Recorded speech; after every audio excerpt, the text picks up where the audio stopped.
that matter. What'd you say? Never mind. Hello. Welcome. Hi. Hold on. All right, now we're recording. Now you can say hello, welcome. Your Good to show. see you.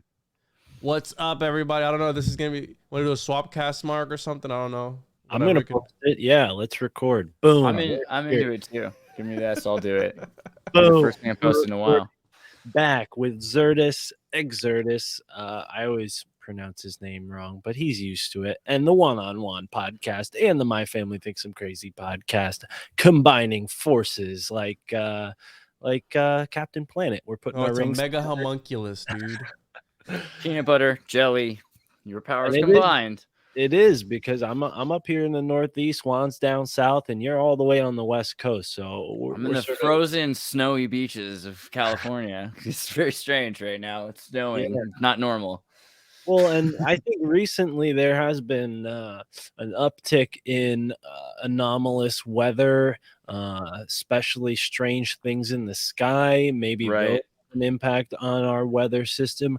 I started looking into HARP, and what struck me, I mean, obviously everybody knows HARP. People have heard about HARP. But what struck me upon looking into HARP was the similarity between what they're saying HARP could do and what these relatively unknown authors were saying that some stone megaliths were also doing. Right. It is interesting. Megaliths are putting off a frequency that's like really hard to manufacture, but the HARP array is able to do it. It creates that 0.1 hertz, and it's supposedly enough to make people go insane if they project that into like a specific pinpointed area. That hertz, it could drive people crazy. Some people suggest. There's some thoughts on volcanoes. So Mr. Beast recently created or discovered Mount Shopify, if you heard about that. He went to Antarctica and, he had to climb a mountain no one had climbed before, which was needed to be named by whoever sponsored him. So he named it, and because you get to name the mountain you climb, he named it Mount Shopify. But going around that area of Mount Shopify, and you start to see how crazy it is, like the volcano that's in the background, and the idea that there's this geothermal geyser that might have something to do with the energy that's produced. And so many people will talk about how they don't believe in nuclear anymore, and they kind of have come to terms with the petroleum oil company propaganda. But that doesn't mean there's not radiation, right? And we're always right now, we're using radiation to talk to each other. So the idea of producing thermal radiation or geothermal radiation, yeah, here he is doing it. Hey, can you believe this kid? So it's funny you cured the blind. He's basically Aleister Crowley. It's funny you guys are, Mark, that you're bringing this up right off the bat, because I actually wanted to talk about this because I've been seeing a lot of people lately posting about the animals in line, about all this craziness that's going on, and people really think that we're living the end of times. They really think that this is the apocalypse. This is the I was always raised with God's coming back another time, the rapture, he's coming back. Jesus is coming, look busy, yeah. Yeah, exactly. So people think that we're living that right now. Well, like movies, all the movies I've ever seen talk about the end of the world correlated with weather changes, like crazy weather changes is part of every movie, right? Just like Day After Tomorrow. So the fact that it's snowing in Santa Cruz, the most palatable place in the world, you can't get through because they've closed the roads for 6 inches of snow by the beach.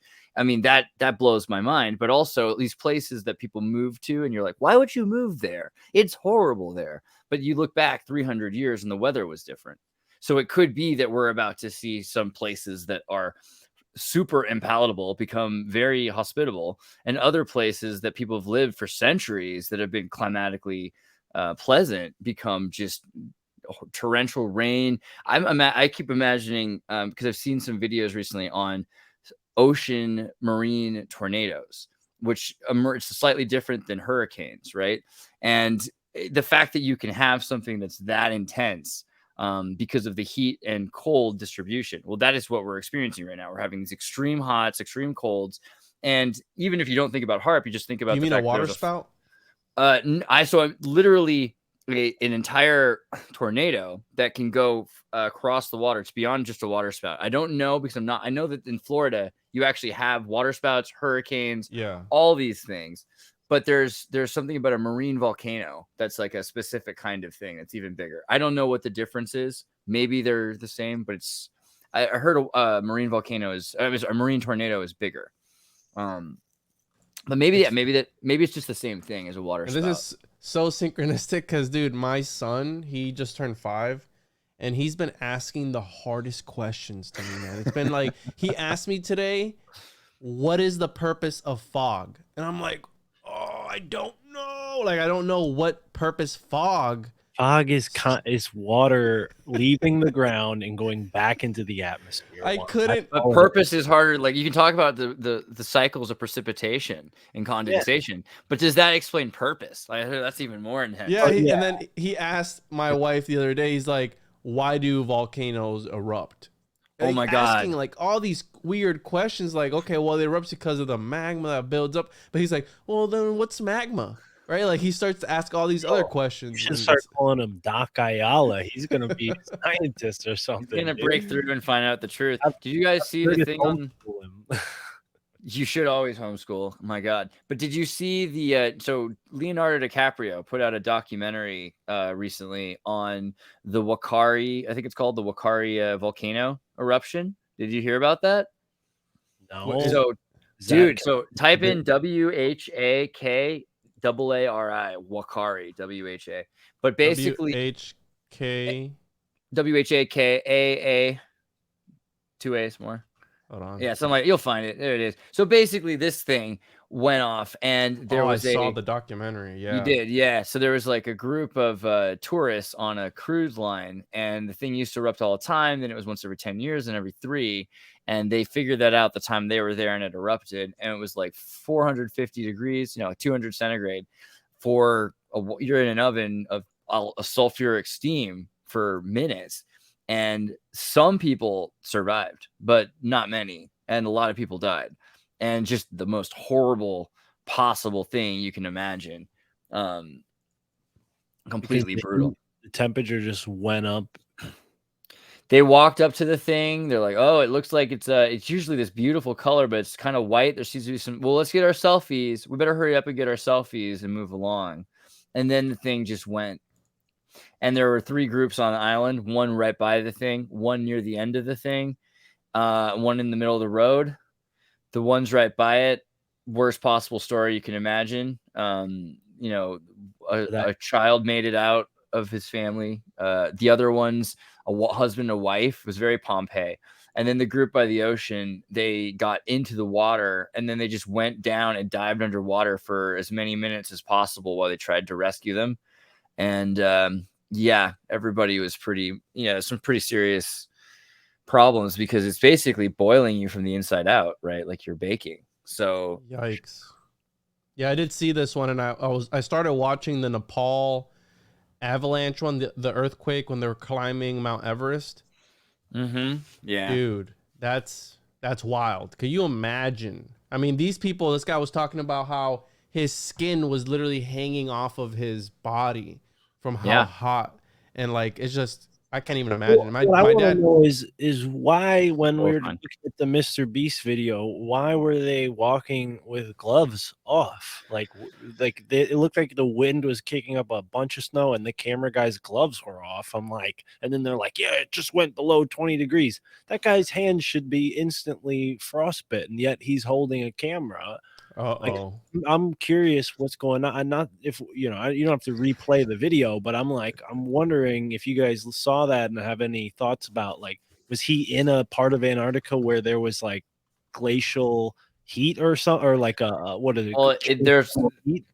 there are places where it's really warm now, right? Like there are places where it's warmer in Antarctica than it is in Canada. Like that was a joke that was popular like 10 years ago. They've shown some evidence of it, and they're not allowed to urinate anywhere. They have to bring bottles of everything they go. So you won't find much evidence of the proof that they were there, which is also interesting. But there probably are points where it's palatable, and then it goes extremely cold because it's basically a desert.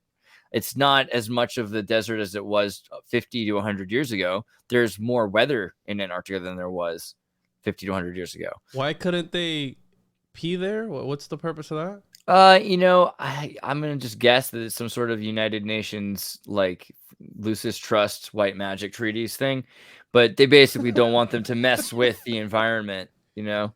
Earth first, buddy. Sure, and then when you go to Mount Everest, there's literally dead bodies on there that they haven't been able to take down, and it's literally like a trophies. pile. Yeah. Aleister Crowley climbed Mount Everest. So did he? Yeah. So there's that. I feel like there is something to that. You know, the idea of dude, and I know Mr. Beast is shady as far as like the first rituals that he was doing. Didn't you talk about this, Mark? His name is Mr. Beast. Is that he's a nice seeming guy, but his rituals are weird. Yeah. Have you seen him say, what do you say, Kanye West 1 million times? No, it was Paul. Paul, what's his name? Yeah, the influencer guy, Logan Paul. Logan Paul. He said his name like 1 million times, like summoning him. That was horrifying.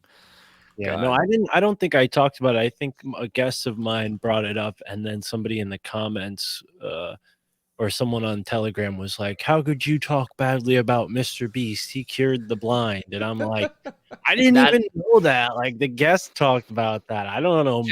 Just saying that is the reason why I'm suspicious. No, shouldn't you be? I mean, here's the thing. I'm not being critical here. I'm actually kind of complimenting. I'm saying credit where credit's due. This is a brilliant magician, as far as I can tell. He's doing magic in front of everybody in a way that's in plain sight but out of mind. That's the most powerful form of magic, and he comes off as not powerful when he's so powerful. That's brilliant. I don't know. That seems like Taoist brilliant. So I can't just say, oh, well, because he's doing that, he has to also be doing terrible things. I don't know that for a fact. And he does go around doing a lot of good things, but isn't that what the Antichrist is supposed to do to make it confusing? I'm not saying he is. I'm just, he's a nice boy.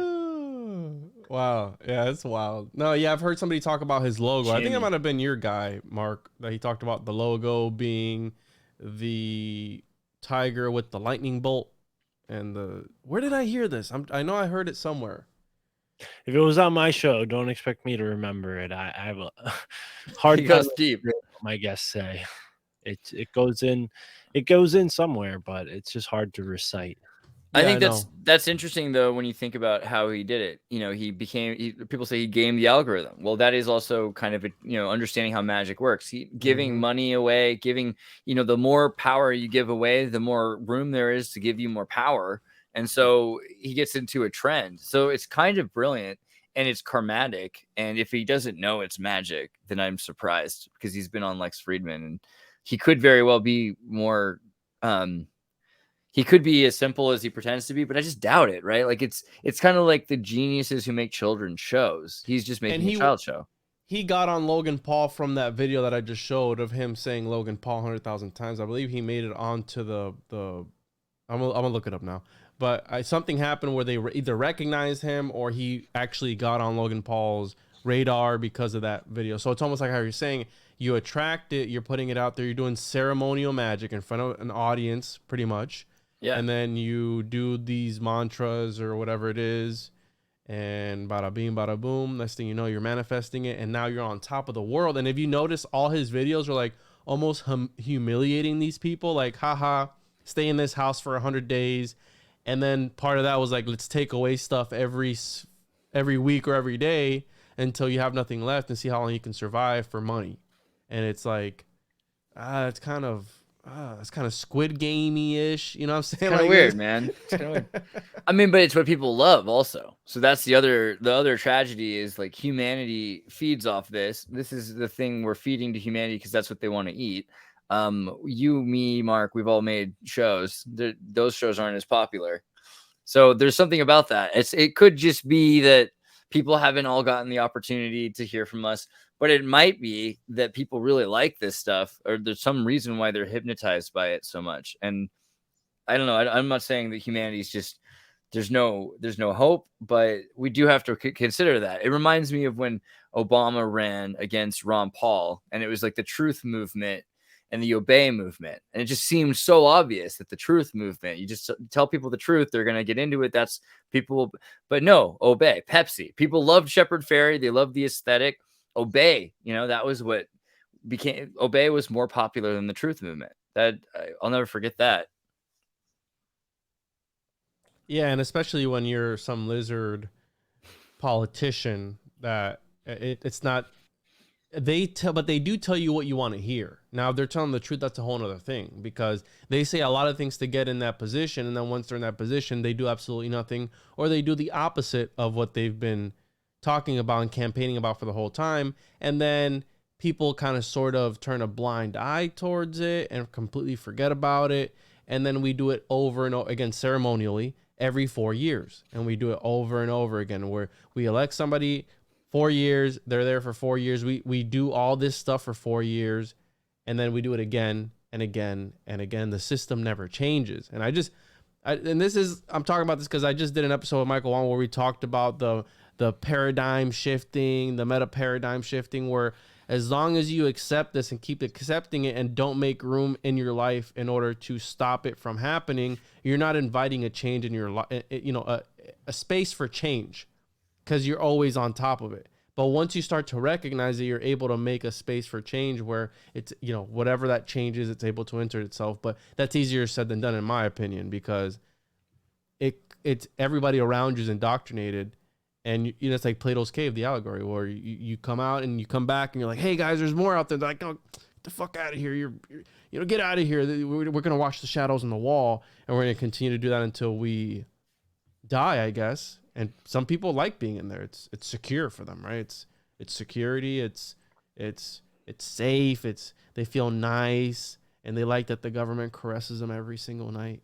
I mean, I feel like shadow puppets could be better, is the problem. We could have a better, and this is the problem with lexicon and the language that we use, the kinds of experiences that other people have, and they make these abstract word symbols based on that we're learning from. We are living in Plato's cave, and our language is kind of the evidence of that. The way we communicate, the lack of understanding of words, 7 words for love turned to 1, all these kinds of ideas.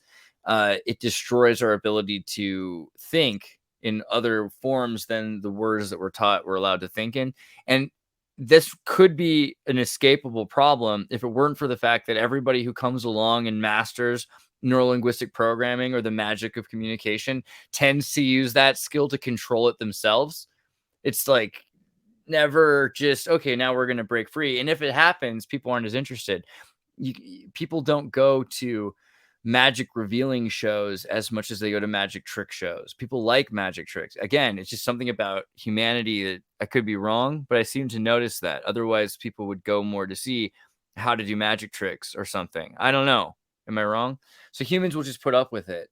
And at some point, that's also why I don't hate AI as much as other people often do, because humanity lets us down so often. The elite let us down, reptilians let us down, whatever it is, but humanity does as well. Just by when we tell them the truth, them refusing to do anything with it. So yeah, I kind of just think the future might be, if AI takes over the world, how bad is it if they completely destroy the human language for a generation, create a new language, and then lets us start thinking in new words? Because it's not as bad as every other time it's ever happened before.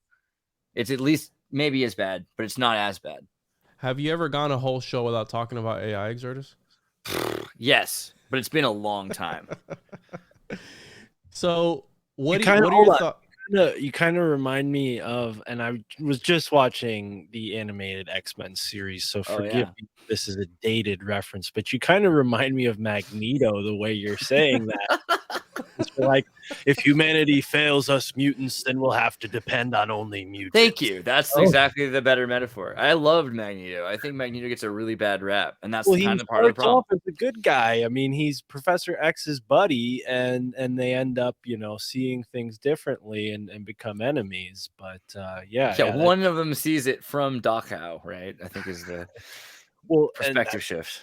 Well, yeah, and that's it. It's kind of like the social justice warrior thing, where Magneto's like a victim who's playing out this vengeance that he whereas Professor X is more like, hey, let's be the bigger person, let's take the high road, anyways. So didn't mean to no, I just villain. I think villains are more interesting a lot of the time. But the dimensionality of it's also a Ayn Rand Atlas Shrugged.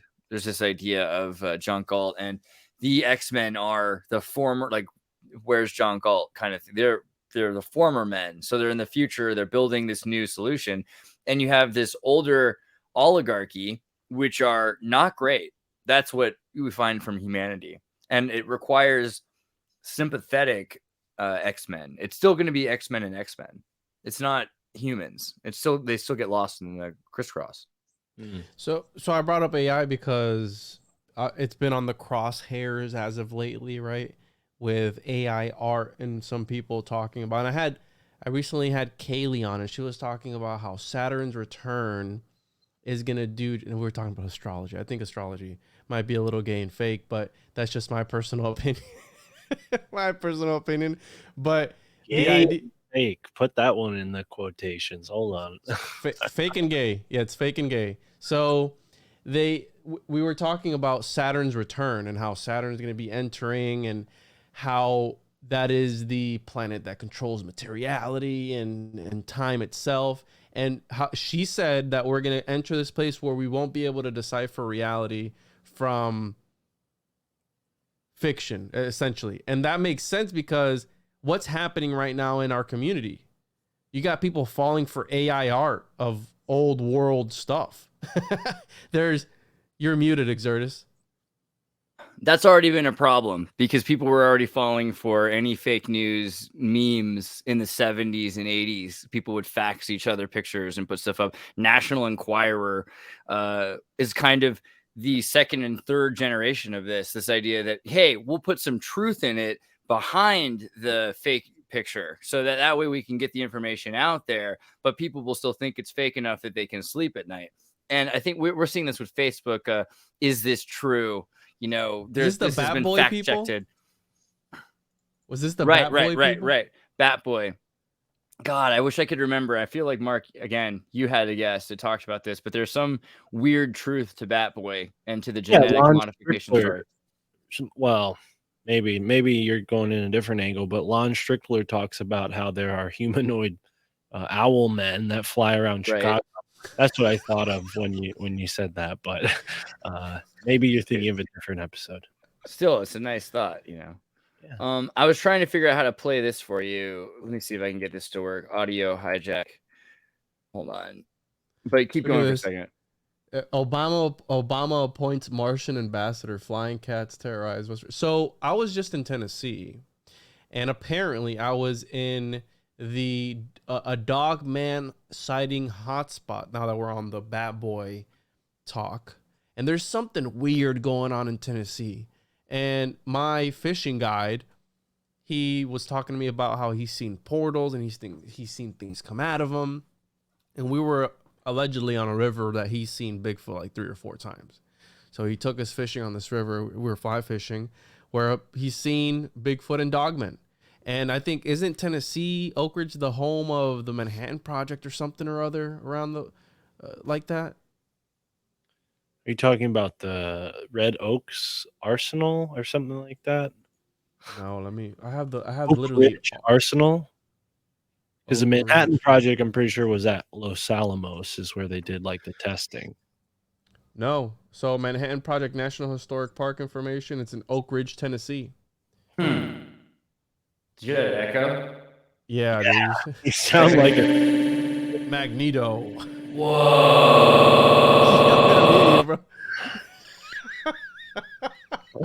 Dude, he just magnetoed the podcast. You just broke like space and time, and you're collapsing reality right now as you speak, bro. I just saw magneto rings flying out of it. Dude, so here we go. So I had heard it right. So what did Oak Ridge do for the Manhattan Project? The Y2 plant, Oak Ridge used the electromagnetic separation method developed by Ernest Lawrence. Okay. So, yikes. Huh. There's some weird stuff going on. Don't you know, Xirtus started one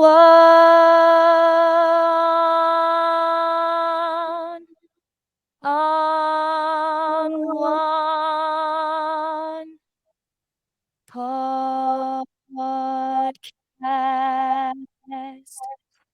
illuminating confirmed. So fake and gay. What the fuck is that? A AI song bot? What the fuck? Illuminati confirmed. We can hear the sound bot, but we can't hear you, Xirtus. He is the sound bot, bro. Wait, he talks We're in back. his Can you hear me? Okay, but that's the future. That's the future is what it is. It's going to take me a while to get it perfect, but that's not sample based. That's all AI trained on voices in order to create a synthesizer that sounds like a human being, basically. So we're pretty close. And I've already done that with my own voice. But to get it to freaking people out, I don't know if you're close to winning a Grammy. I mean, you might be close to figuring out another way to hit the brown noise, but yeah, no, I don't know, dude. I was actually more interested in that than the Grammy anyway, so that's just fine. But I want some of those binaural brown notes. But also, yeah, if a Grammy comes along, I don't think anyone else who's selling records anymore. So audio for hipsters records. So, I mean, there is a lot that's changing, though, because we're finally no longer trying to figure out how things work, and we're letting computers just study it. And the more that happens, the more information comes out of it that we can learn from. So we're becoming a different species through learning this new information. We're creating a new kind of intelligence that is artificial, and we're becoming that. So it's also important to recognize that we're not the same people that we were 20 years ago, even more so than your parents aren't the same people that were around 1,000 years ago. We've changed more in the last 20 years than people really probably have before that. And just in our wet wire programming. But we are X-Men. Kind of. Yeah. I mean, and some people more so look at, but like, so you think about the Chinese and the Russians and the French and the Super Soldier Caribbean Island programs, right? There are people that are taller, bigger, stronger, before talking about Neuralink. And that's something to consider as well. How does that change your brain that you're relying on parts that weren't there before? So we are becoming a different thing, and it will be harder to empathize with these older stories. It won't make sense to us why people did the things they did, because they won't have the same rationale or the same, process of picking what they were going to do. I think that that's a big change that's coming as well. And yeah, also the uncanny valley is probably for predators to stare at us and for us to know that they're not human. It's getting obliterated, though. Yeah. The uncanny valley is getting obliterated the further we go into this and the further along we get. And I actually named an episode that the destruction of the uncanny valley, because where does it stop? But then how you're saying, it's almost like history doesn't repeat itself, it rhymes, because we go through these cycles. Right now, everyone's talking about, it's the end of the world, the AI is taking over, we can't discern fake from reality, etc., etc. But then how you said in the 70s or whatever, with that newspaper, people were probably thinking the same exact thing. In the 1930s, I'm sure they thought that was the end of the world with the Great Depression and the crashing of the stock market. But then we're still here again. People used to complain about newspapers. They're like, oh no, people are going to just be staring at these newspapers all the time. They won't be talking to each other. It's not like a lot's changed. People are antisocial. People are social. The thing that changes it the most is plague season. Yeah, you can tell, oh, this is also kind of interesting to me, is how many more robots we're starting to see, because all these things are different. Robots are machines. That has nothing to do with AI, right? AI can be your university education. That's an artificial intelligence installed on you. But the third eye thing, that psychic thing that humans have, can robots have it? And I think the answer kind of is yes. AI can have it through robots and through all of these sensorial systems we have, because collectively it's able to experience and measure the entire environment and also other senses. It's able to feel what another being is feeling. So with Neuralink, singularity of emotion is going to be more important than singularity of consciousness, because they're going to be aware of where everyone else stands in the system. But these are homunculus, right? Isn't that kind of the point? Dude. That was fake. That was not real. So, dude, what? There was someone just said they saw a Boston Dynamics robot on the highway doing some work. The other day, I saw a video on Instagram yesterday. So they are out there doing things, And you can buy a Chinese Boston Dynamics drone that I've seen from Alibaba pretty cheap. It's like $5,000 or $7,000 to get a gas powered one. And they're gasoline powered, a lot of these, because they run a lot longer than the lithium battery. They still have to have a lithium battery to run onboard motors and stuff, but most of this cranking and pneumatics is all gasoline powered, like a 2-stroke motor. They're building the Sentinels, basically. Yeah, but that could be useful. I mean, hey, drones are also just put an AK on top of a drone. What a but no, great these are different. deal. Alibaba, AliExpress, pretty cool thing that exists. There are some things that have changed in the last 10 years, right? Since Trump, last 5-10 years, you can't buy certain things from China without tariffs. So we are isolated from each other. You can't get the Shenzhen treatment you used to, but that's okay. The thing about it is, with technology, you will soon not need to build a drone at all, because everything will be built into everybody. That's kind of what I'm saying, is that AI, robots, all that stuff, it's not going to matter very soon, because and then the term for me here is MAGA, but it's MAG AI. It's Make America Great AI. No, that's what they're doing. It's Make Esoterica Great Again. Mega. Oh, how about Meta? Make Esoteric Tartaria again or something. I don't know. Make Earth Tartaria again. Esoteric gotta go in there. But the point is the same. AI. It's not just again. It's really just AI. We're about to build an artificial intelligence that we all are part of. It's a new way of thinking, and it's going to replace everybody and everything, including these sentinels or robots. It's not really the point. And I think we're constantly thinking, oh, wow, the big problem here is a human is going to take control of this thing, right? So it's actually in everyone's best interest to make something that humans can't take control of, that is its own independent thing. Or is that, what do you think? I'm with you. Absolutely. But every single movie that we've seen, Xirtus, yes, it doesn't end well for us, right? Frankenstein's monster, he will stalk you and kill everybody you've ever loved and watch you from the outside until he's destroyed everyone around you.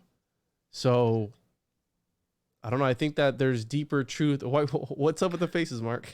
Well, I'm making faces too. Are you kidding me? Because you're the homunculus guy. You're the one telling us to be careful. I'm thinking, wow, you must have been doing some like dramatic reading by candlelight next to a stormy window or something. You sound very poetic all of a sudden. You're like really about pitchforks. Well, no, because Frankenstein's monster is very poetic. It's about the evolution of something, and people really take it. They're like, oh, he's Frankenstein. No, he had feeling. He learned language. He learned a language, and he learned to love. And then they took all that away from him, so he was pissed off. But the part of the homunculus, the golem is the one that does things for you. But even then, that one can still go out of control. The homunculus, it's supposed to serve you 100%. And then you sacrifice it for the magical power, for whatever that is, to do your magical. Or you can let it grow into old age and it'll become Bigfoot or a goblin or a giant or something. Going to that, I'm curious. So they don't always kill the homunculus? Sometimes he gets to ride off in the sunset? I want to hear that story. Yes, sometimes they get to ride off in the sunset. If you think about the leprechaun, a leprechaun is a sort of homunculus, because part of the homunculus lore is that he leads you to gold. He leads... And there's a story, bro, that a spiritual creature led Edward Kelly to the Voynich manuscript. He was led by a spiritual creature. So was that a sort of homunculus, like an astral homunculus or something? But the point being that, yes, some homunculi grow, and this would account for cryptids or we're talking about dogmen in Oak Ridge and portals. I've always felt Gargamel was so if Gargamel created Papa Smurf, I know that doesn't make a lot, but hear me out. And then he was a homunculus who got away, and then that's where all the Smurfs come from. And he's just like, we got to stop this because it's my own fault. It's like it adds a dimension to Gargamel's whole problem there. It's definitely an alchemist. I mean, he's got the attire for it. Clearly. Yeah, he's trying to eat them / turn them to gold. These are things alchemists do with homunculi. Yeah, there's definitely a hidden story behind all of this. And yeah, they could be considered magical little beings. So part of alchemy, and also it involves eschatology too, the end of times. Because I talked to Jay Widener, and they deciphered with Vincent Bridges. They deciphered the cross at Henday, and it was pointing at this cataclysm that's to come and a place where you're supposed to go to avoid it. In Peru. Right. So Yeah. Well, so like the Quechua have the stories that they lived for 100 years underground in Peru. The Bolivians also have a story outside of Titicaca that they were in a cave for 100 years. About this is a reoccurring idea of this, you know, what is it called? The Ancient Apocalypse Netflix show that Graham Hancock has. That there's always that's racist. right, super racist, because how could people build their own temples? But around the world, there are places where people have had these stories that there was a reset and that they went underground, usually underground for like 100 years. And Peru is a place where they say they have infrastructure set up to do it again. Or also, like in Telos in California under Shasta, they're supposed to just be people still living underground, which seemed weirder until we grew up in the 90s and heard about discrete underground military bunkers, right? Yeah, and so alchemy is also supposedly related to this eschatology, and then he brought up also Fulcanelli and the volcanoes and how there's something also about volcanoes and these lava ducts where he says that they look for that because of the crystals and the way it's acting all together, and they pretty much, it opens up portals of some sort. I mean, and this would make sense that a lot of ancient cultures would worship these volcanoes. And I've also heard Yahweh was either a volcano or a dragon or something. You ever heard about that? Yeah, absolutely. So the idea that Yahweh and his wife, I forget the Haaretz article I found that talks about this, but the ancient Sumerian Canaanite versions, there's a husband and wife deity, and there are two mountains that erupt, and so also that the original Ashera. Yeah, I think that's right. Ashara or Shira, something like that. But there's statues of them together. And at one point, Abram is going to be killed because he's going to be sacrificed because his father, Tariq, is it right? I think Tariq's the father of Abram. He's supposed to sacrifice him. He's a soldier. And that's why he ends up in the cave. So Plato's cave is kind of Abram's life because Abraham was in the cave and he wasn't allowed to see all the idols. And then he goes out and he makes the symbols. His job for his uncle is to make the symbols and the idols. And then he says, we really got to get rid of idols altogether. And that's kind of the beginning of also this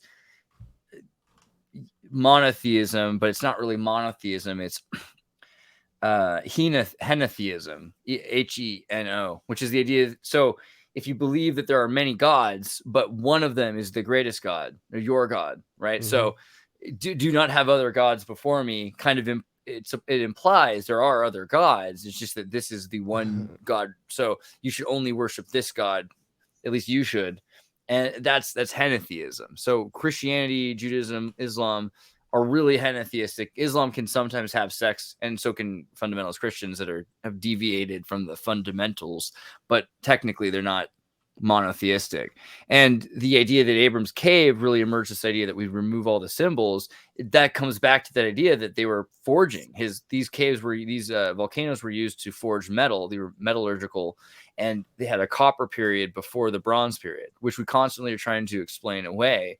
But if they had better, more sophisticated technology, and they constantly went to places after eruptions too. So they were looking for places where volcanoes had happened because they had figured out that there were resources that you could get from those places. But even today, if you look up submarine mining or submarine volcano mining, you'll find that they use, and also volcanic plume. I should have asked Brittany if I knew we were going to get into volcanoes, but volcanic plumes, there's all sorts of these natural looking plumes that come off like organ pipes. They create these plumes, and they've actually attached them in order to get natural gases right out of volcanic plumes. And so there's lots of many millions of dollars to be found in these jobs of tapping volcanoes.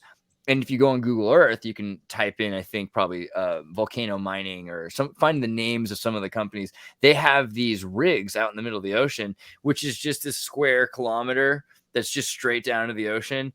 And it just looks like this scaffolding place right in the middle of the sea.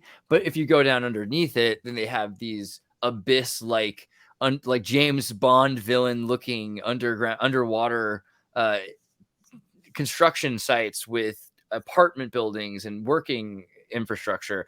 Basically everything that Glenn Maxwell was working on for Terramar. These are very common because they can get gold, they can get resources that we think of as being rather scarce emerge out of volcanoes. I think something else was going on with is it Ghislaine or Ghislaine? Because I got made fun. I mean, of. the name Ghislaine is fun, but I thought it was Glenn or something like that. I could be wrong. Ghislaine. Ghislaine. Well, why the hell was I saying Ghislaine for? Whatever. Anyways, because it sounds right. It sounds like you don't pronounce it. Yeah, but you don't pronounce it Gilligan's Island. You pronounce it Gilligan's. All right, because this is the joke. This is the joke that I wish someone had made earlier. Like, where does Lolita Express land? On the Ghislaine, you know? It just seems like, I don't know. It's a bad joke, but it just seems like it's essential. Listen, so I think because Mark brought this up on an episode I was doing with him, and how all these elites have submarine licenses, and how she was teaching other elites to pilot their submarines. Well, I think that there's something going on. He was like, well, they're just going underground to underground tunnels and stuff. No. Don't throw me under the bus. I was saying, why are they learning to pilot submarines? So that they can access this other breakaway civilization that has like probably underground and underwater bases. Through portals, bro. Right. Submarine portals. Right. Stephen Hawking's the whole thing. I mean, if you look at a submarine, you put it next to a spaceship, they're pretty similar ideas. And if you were to put a submarine in space, once it's past that, all this difference that we're calling everything, Van Allen belt, everything else, right? So, and here's the thing, because I always reference, why did James Cameron take X amount of years to make the next Avatar, which I still haven't seen. He had to go underwater first, man. Who has 3.5 hours? I need a babysitter for 3.5 hours plus. Anyways, but the idea being that he either was given this technology by extraterrestrials or he stole it, or what's up with that? Because that always piqued my interest of like, he took 10 years because he invented the technology that it took to film that movie. I mean, there's something really strange about his underwater expeditions, and the fact that he made Titanic. It's just Titanic is such a specific. Did he really? That's the weirdest thing about him choosing the story about the Federal Reserve, and it's not like he doesn't know about it. The movie's very clearly starring, and she's constantly whispering, these are these people, these are those people, he's here with his mistress. Those are all the names of very important people who died, who were involved with the Federal Reserve. So the movie implicates the JP Morgan. Check out these names. The Terminator, right? We're talking about AI, right? The Abyss. Pictures. Think about the Abyss. The Abyss is like Fraggle Rock for grown-ups. I mean, the idea that we would stop the Soviet Union and the Cold War. Terminator 2, bro. We're just talking about this. This is a bit light. This is light here because we're missing Terminator 2.5 or 2 3D. Like he made a 3D Terminator movie that was a short film in the middle there after Terminator 2 before Titanic, and that led him to decide he was going to do 3D all the time. But 3D is not. This is the other thing. 3D is not that big of a deal yet, and it will be. I bet you. And here's why. It sucks right now because we're trying to use big screens, which it's not as immersive because you're in a thing and you're moving around, the screen's not moving. But if you take a Blu-ray 3D movie and you play it on your PlayStation with the headset, then that is the most realistic 3D experience you will ever have. As you're moving your head, the 3D is moving with you because you're getting like 210 degrees out of a 180, and you'll never have a more perfect 3D experience. So all of a sudden, when people realize that, 3D movies are going to become more popular again. But it's going to take probably Cameron or somebody and these the death of the theater for people to really care enough about that technology. I recently did an episode on zombies, and I talked about how the cinemagicians use theaters as simulacrums of caves, and we know that secret societies use caves. Right. And it seems like the zombie topic really strikes a chord with some people. I got some really angry messages about it, and just people voicing their opinion against the topic. And I'm like, Why? What was the problem that they had with that? So one of the problems was because, right, when you're on a platform and you're talking, you're going to have people who listen who have different point of views. So if I talk about a virus or a contagion. And evolution, well, you got the crowd that doesn't believe in evolution, or the crowd that doesn't believe in the viruses. Right. So it's like, oh, automatically they hyper focus on the one. Like, dude, I've done presentations on Parsons, and I'm telling you all this crazy magic shit that he did, and all this craziness of how he was having sex in the desert, and L. Ron Hubbard and all this stuff, and they were jerking off on parchment. And then I mentioned one thing, I was like, oh yeah, he invented the fuel that put us on the moon. The only comment, this dude really thinks that we went to the moon, bro. Right. You know, there's this when Jerry Seinfeld accepted the award for best commercial writer, right, for marketing award, he was talking about how he wants, his favorite moment is when he sees an ad on TV, and right when he buys the thing and he's waiting for it up until the thing arrives. And when it arrives, it lets him down, but that's okay because it's been 2 weeks and he's gotten to process it. And then he moves on to his next dream and he buys something else on the TV. And so that's why marketing is beautiful. This is not how most people work. Most people will like not buy stuff. Then they'll buy the thing finally thinking it's too good to be true, but they really need it. It's not the thing. And then they just stop believing. And this is a problem with most conspiracy theorists, or a lot of people in general. They become cynics out of pessimism, and they just throw away everything. They're like, okay, well, this wasn't true, so everything is not true. And the entire thing isn't worth looking into what truth can be found in it. And so that's the end of the discussion. And then it's so sad, because imagine saying, you know, like nuclear power is not real in the way that we're told it is. So therefore, don't look into Chernobyl. Don't look into these. It's just so clever, right? And the same with space, right? Hey, space isn't real, right? So don't look into unidentified flying, what's it called? UAPs. Don't look into aerial phenomena. And the idea that aliens don't exist, right? Because space doesn't exist and aliens don't exist. You're totally safe, right? It's just you and us, and we're working together. So, I mean, to me, it just gets even closer to docility. And you have to be able to question yourself and be like, okay, even though I know this is a lie, it's a lie about something. So there has to be something there that they're lying about. And that's so important. It gets lost along the way. I don't know if I admire or not the people who aren't into any of this crazy stuff. I look at what I consider a normal looking person, and I think to myself, I go, I wonder if that dude's thinking about reptilians right now. He's dropping. Admire is a fair word. Yeah. You know what I'm saying? Like they don't have their head, but then they're just thinking about nothing. When people are just walking around, they're like, when they go from their car to pick up their bag and back their car, and there's not a single thought in their head. I'm like, dude, that is so much bhakti. How did you do it? I'm walking. I'm like, the homunculus that they put together, he was sacrificed.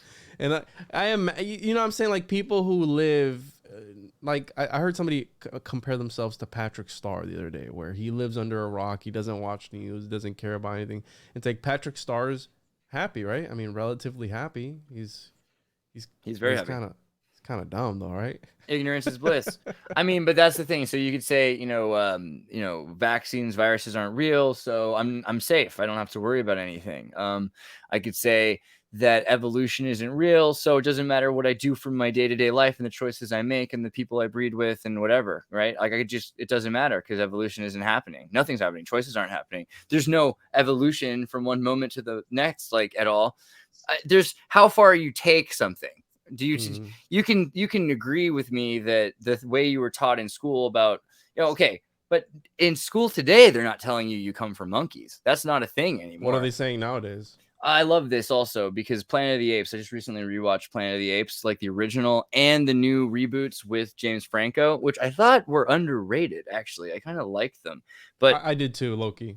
Yeah, totally. But the thing is, the story goes that there's a missing link, and they're always joking about that. It's not that we come from monkeys. It's that monkeys, apes, and humans and Homo heidelbergensis, Homo floresiensis, the Neanderthal, that a lot of things all came from a similarity, and that there are genes that are similar in there, and that's not untrue. I can take, and I've done this, you can take a coffee machine apart, like a Mr. Coffee. You can take PCR expressions from spit saliva or from blood, and you can actually duplicate them by heating them, cooling them, heating them, and cooling them over and over again on this thin film on a petri dish, and then you can take photos of this, and you can see the different sequences. Then you can digitize that, and you can actually use an index with BioTwist, genome compiler was what it used to be called, or promoter CAD. And you can see like series of sequences which are similar or dissimilar to other sequences. So I'm pretty convinced that the mechanical clockwork of DNA exists. And it's more about how much they have control over it. And obviously they're not making the giant corn with the GMO. So I hear you. They're not doing the things with it that are super magical. But we've made at BioCurious Lab a kind of algae that we put a fluoro marker in. So it was UV active. So it would glow essentially like the UV jellyfish, right? And all it took was you find the sequence, you put it into the software, you open it and you change it in promoter CAD so that it matches the correct kind of life form. You send it to Japan. They send you in the mail a virus. You put that into the algae, and then it changes the DNA. And when it starts to replicate, it has a new expression in it. So what? Designer viruses, bro? Right. And so this is important. These things do exist. You can have blue hair. There will be consequences. The world is changing. Future shock is coming. And we're already experiencing it. So I don't know, like just ignoring it is the answer either. But the other thing is the zombie thing appeals to people because our whole society is on the edge of depersonalizing each other. How do we deal with the fact that we're going to be up against each other and we're not friends anymore? And the easiest way, and you look at all the buildings, they're zombie proof. You go to any supermarket where they have the bell tower. Why is there a sniper clock tower built into your local supermarket or above your bank or your credit union? You know, I mean, clearly they've got this nice wooden facade, but these are concrete cylinders or cinder blocks with a steel cable, and you've got underground. We've seen all the undergrounds. So one of the safest places to be is suburbia. One of these like supermarkets like Walmart or something. They're going to be Costco. They bring down the metal shield and they're ready to go. So I don't know. I think that we're already expecting this entire society to be zombified. And even just looking at the municipal buildings, like you look at a parking structure and how it's designed by the same people who designed your local municipal prison. And all it takes is the chicken mesh to turn it into a human processing facility. We've already gone through. Dude. Okay.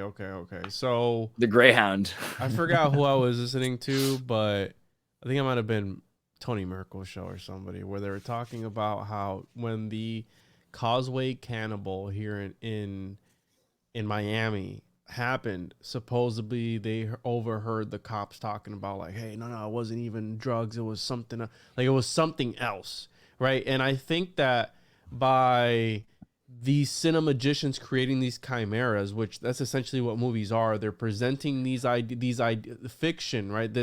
This parasitic, you have a parasitic relationship to it, to where once they Hellraiser, they put you into it and they take your pain. Yeah, yes, building it up. And part. Did he peace out? Xirtus, did you peace out?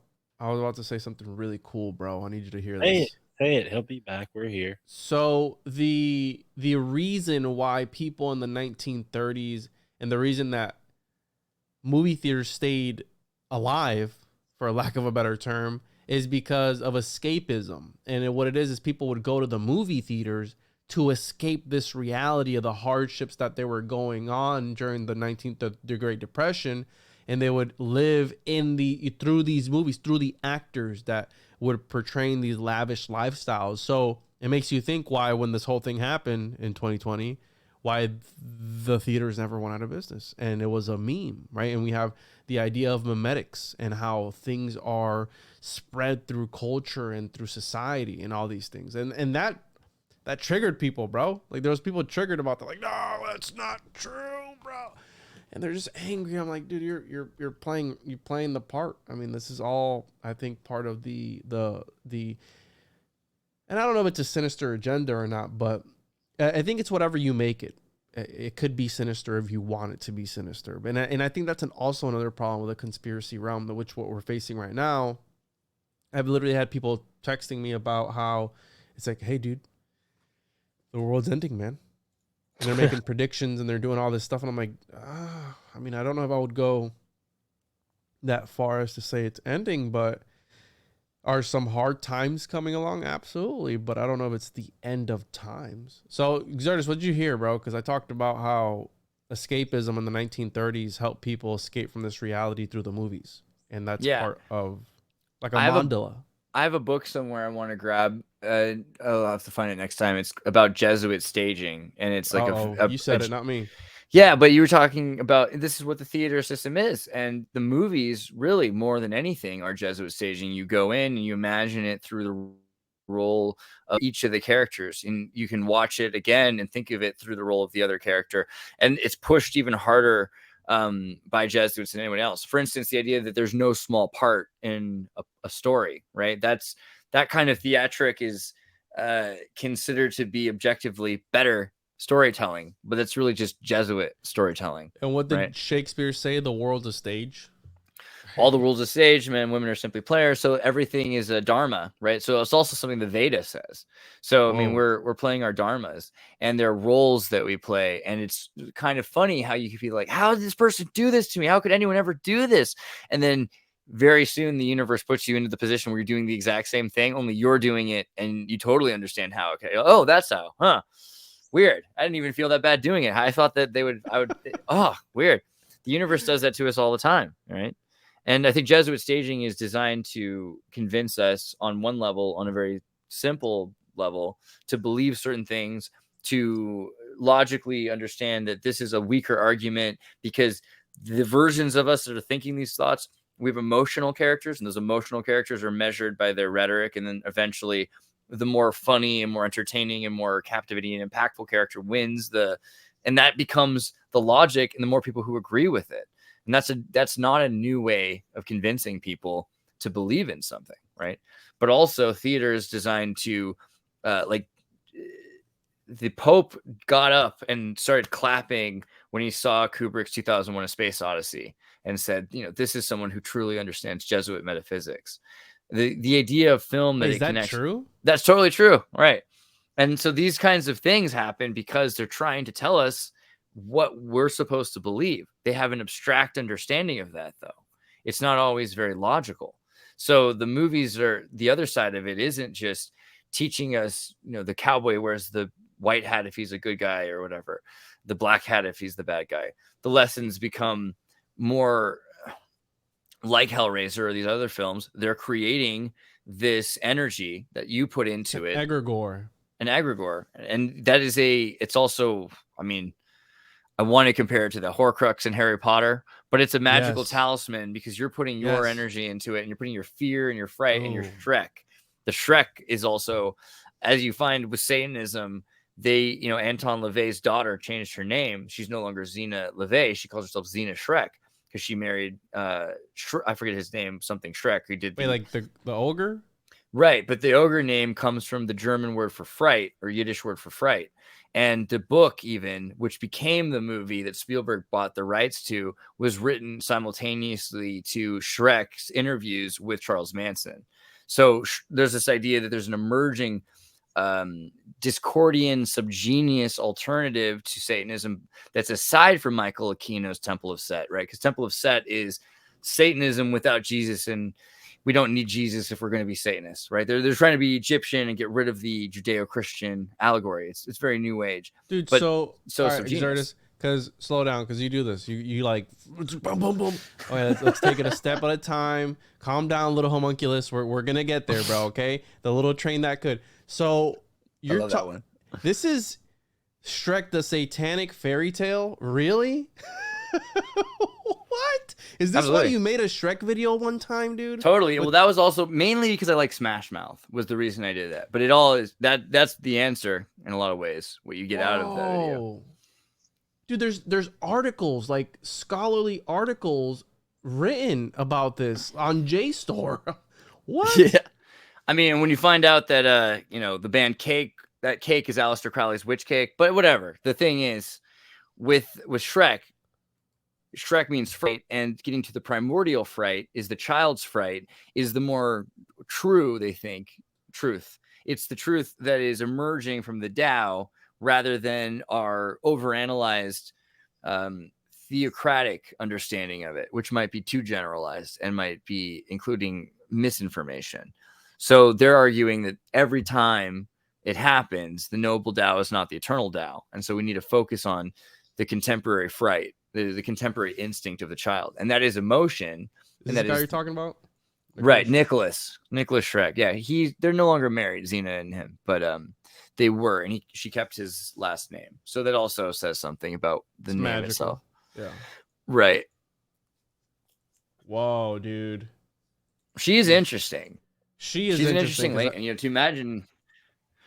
I've heard that she is the byproduct of her, and wasn't she like Taylor Swift's clone from the future sent back in time? No, I'm just kidding. But no, wasn't she like a sort of incest baby or something like that? I've heard. there was a kind of a moonchild ritual that goes on, and was also complicit or victim, depending on how you look at it, as a child to a number of some crazy rituals. But that's not even the thing she's most upset about, and she does Tibetan Buddhism now a lot, which is her main focus. But it's interesting how close Buddhism is to Levian Satanism. And these kinds of sound rituals, what she does now is she makes these sound rituals, which she records as an album or an event. It's kind of like a concert, but it's a ritual and a spell.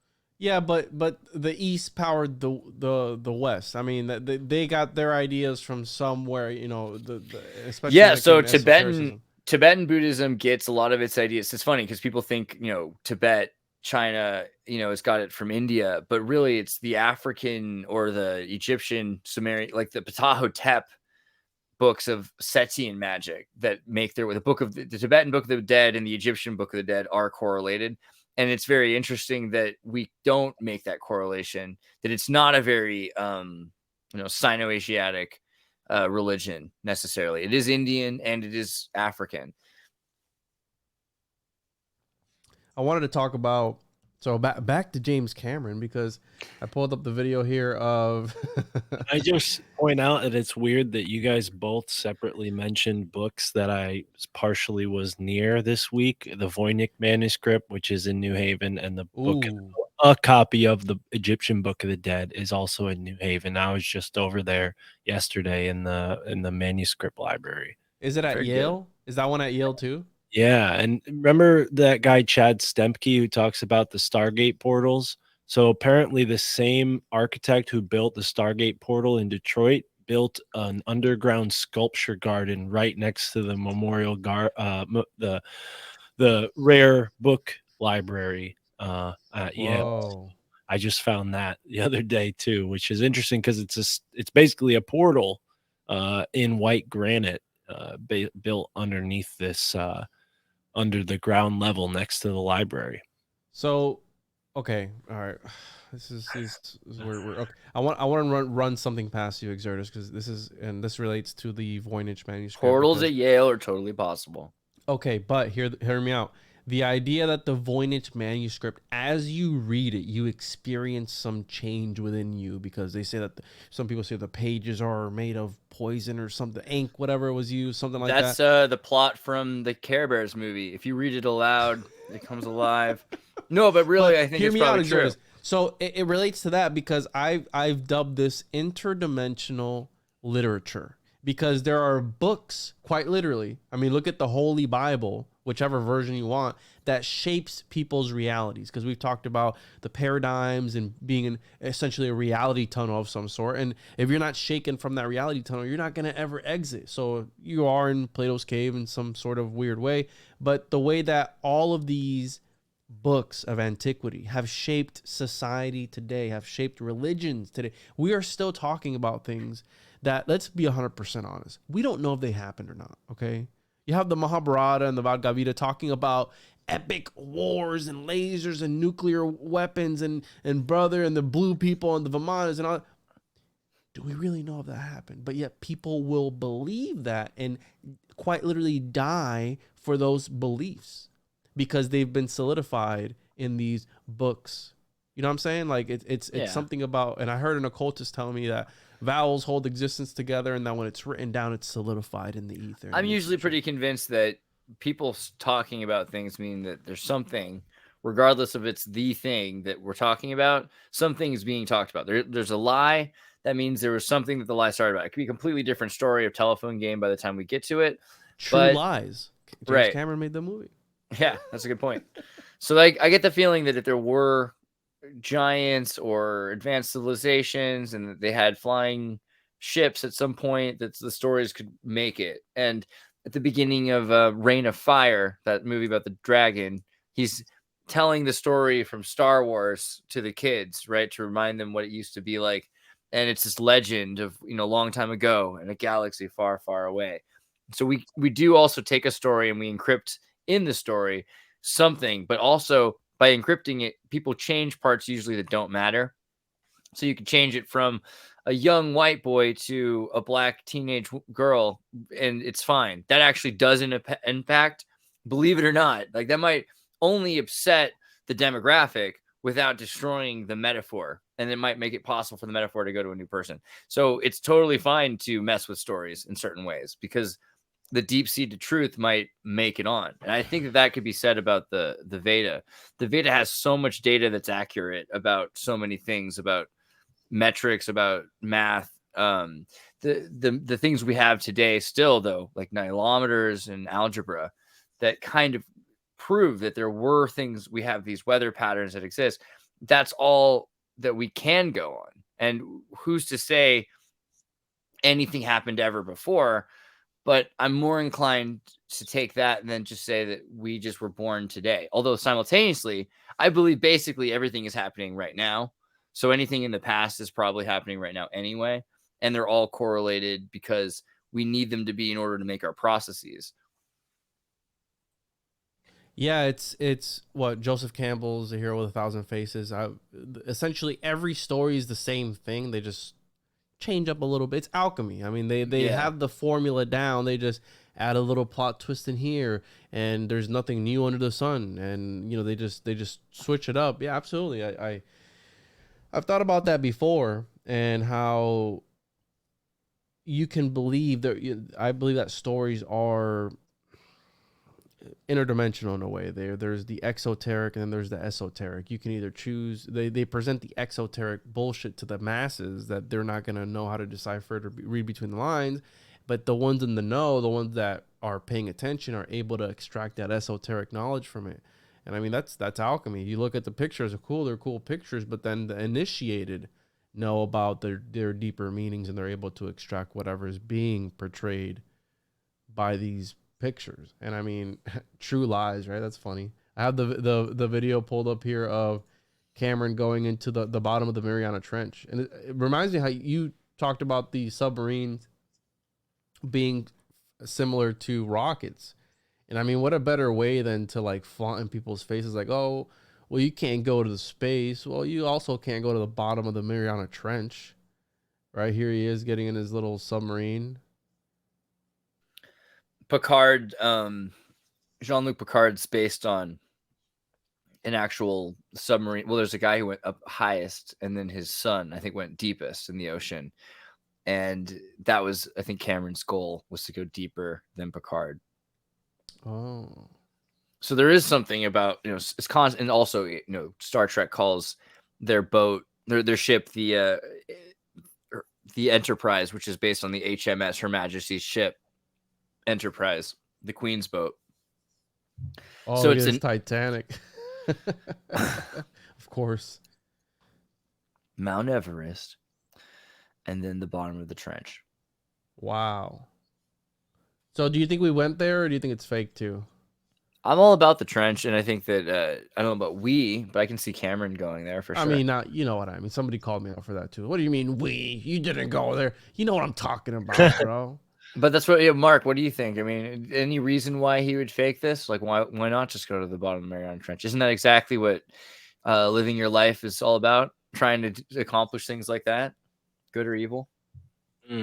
Yeah, I can't really read into this unless there's some sort of like British lore about what's at the bottom of the trench. I mean, that might be interesting to see if there's the portal to Agartha, right? That these are the best ways in. The kaiju, bro. The kaiju are coming in.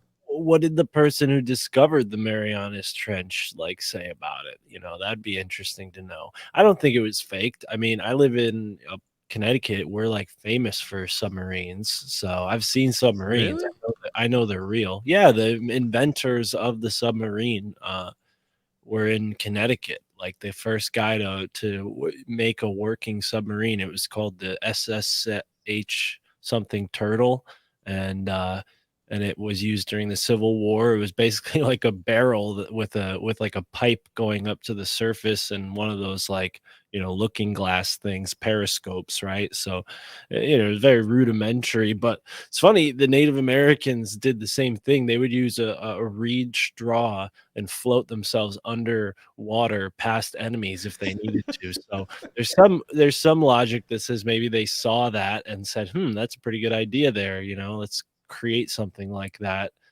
You know. So anyways, yeah, the submarine base in Connecticut at Groton is like, you know, I don't know, probably leading in submarine technology in the world. So I'm looking here. So it was sounded during the Challenger expedition in 1875 using a weighted rope, which recorded Right there, Challenger in 1875. So Challenger's got to be this HMS, probably. Yeah, an HMS style boat, Her Majesty's ship style boat. Oh, so all the spaceships are named after HMS, Her Majesty's ship style boats. Huh. So this guy, William Benjamin Carpenter. So an invertebrate zoologist and physiologist. Is that how I say it right? Physiologist? Yeah. He was instrumental in the early stages of the Unified University of London. Interesting. Okay. So, and then it was under the supervision of this other guy, Charles Wyville Thomson, Scottish natural historian and marine zoologist. He's the chief scientist on the Challenger expedition. His work there revolutionized oceanography and led to his knighthood.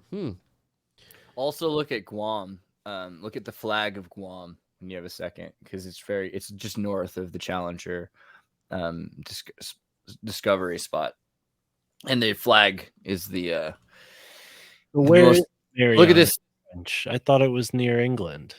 No, it's near the Philippines, and this is also why the Philippines wars were so important. You guys know, of course. Did we talk about this? How the mock Battle of Manila? No. We'll have to talk. We'll do that in a second. So let's start with this. First off, we'll look at that. We'll go back there. So this is important. Basically, okay, go back one more picture to Guam's flag again, and just look at it really close, because it's hard to even really think about it. But look at that, any picture here, zoom in on it. Look at that vulva ellipses and the trench that goes down, right? And the boat that's going down, right? So this is a pretty interesting flag, and it's a military territory of the United States at this point. Okay, now go back to that picture again of the Philippines. And you can see this is it's a key location in a major spot. B, you have these spots where things open up and you have a trench that goes so deep. And then on the other side of the trench, the waves hit, I think it's probably like 100 feet. Whoa. So it's so high to so low that it causes tsunamis and huge waves constantly. So it's also a major surf spot, but it's also a major spot for fishing, and there's just all sorts of crazy stuff that happens there. It's also very close to Japan's Devil's Triangle, Yonaguni pyramid, Atlantis stuff. So this is one of the major spots. This is the other Atlantis. It's not Atlantis. Is this like analogous to the way, like, they say Atlantis is in the Caribbean, around where the Yucatan Peninsula had like that asteroid impact, right? Whatever the crater down there in the Caribbean is. Like, we kind of have a pattern here where like ancient civilizations are near these like crater areas or these chasms. Like maybe something they did opened up the crust of the earth, or maybe that was the cause of their downfall, you know. So this is natural. Yeah. Well, because otherwise that'd be racist, because then you'd be saying indigenous people know how to build stuff. I guess that's what you get in trouble for now. But basically, when you look at the Mariana Trench or some of the other trenches, you see this. Okay, they're 11 miles deep. 11 kilometers deep? 8 miles deep? 8 miles. And if you look up, 7, look up the Soviet Union deepest trench, or type in newest deepest trench in the world. There's two different ones. There's an 8 mile deep, 11 kilometer deep, Isn't that one 7.9. under ice though? The Vostok, it's like under Lake Vostok or something like that. Well, they drilled it and then they decided to stop once it got so deep. They called it the shrieking hole of the hell hole. Is it called the hell this hole? one, The the Kola super deep borehole. That's it. Oh, this is So different than what I was thinking. Okay. The Kola super deep borehole was drilled in 1970 and it took years, I think until the 80s, and then they gave up in 1983 or something like that. I don't know. But if you go careful, if you listen to it on your computer, because it's super loud, but on there, if you go down the page, there's some sound of the borehole. If you go down, like in the hole makes a noise, or what the drilling sounded like. No, it sounds like people screaming, bro. From the bottom of the hole. It sounds like hell. It literally just sounds like hell. I'll play it here in a second. I'll make sure it's not too loud. But yeah, it sounds like hell. It sounds like when you listen to Saturn, the frequencies from Saturn. It's like, and how far? It's horrifying. Do you know how far the Godzilla place is from here, from the Mariana Trench? So in Agartha, it's supposed to be accessible from Tibet, but Shambhala, but also it'd be accessible from all sorts of locations, right? So it could easily be accessible from there as well. And so if you've got the Mariana Trench is about 8 miles deep, the Kola borehole is about 8 miles deep. There's another new thing. Scientists go deeper than ever before. They go 9 miles or something like that now with new drill. So there's a new hole that they just did last year or the year before. I think it's 2021. So there are all about the same depth and profundity these boreholes, or these holes going down to whatever layer. And that makes me think, there's probably about 11 kilometers down access perhaps to someplace. We've seen on BBC and NPR the biggest sea in the world, the biggest ocean in the world, the biggest lake in the world. They're all subterranean, they're all underground. And there's even places where there's just sediment that's super saturated, where it's basically like dirt or mud and there are things that are living in extremophiles at 500 degrees, living in mud. So things are down there. We know that it could be all kinds of crazier things than that. The stories are that that's where people lived during the reset. It's worth looking into. Yeah. Where does Godzilla come from? He comes from the bottom of, is it the Pacific Ocean somewhere out there? Because I know it's a set of islands where they were exploding. It totally depends on which version you're talking about. But yeah, is it supposed to be off Tahiti? I don't know if that's just the 1997 version, or because there's also when Hiroshima happens. I think the first movie is Hiroshima in 1950s. But this is more like Rain of Fire. I think the original is he's awoken because he's been asleep for a long time. Then they got into radiation. They said, wow, really, the radiation could have caused this smaller thing to become larger. And then you've got the idea that he's actually a super prehistoric creature again, the way it originally was. Whoa. Did we lose you, Xirtus? They don't want us to know about the Godzilla, bro. Well, what's interesting is I was just talking about Skull and Bones yesterday with author Chris Milligan, and he was talking about how, oil and the scientific uses of what they called rock oil at the time that led to petroleum.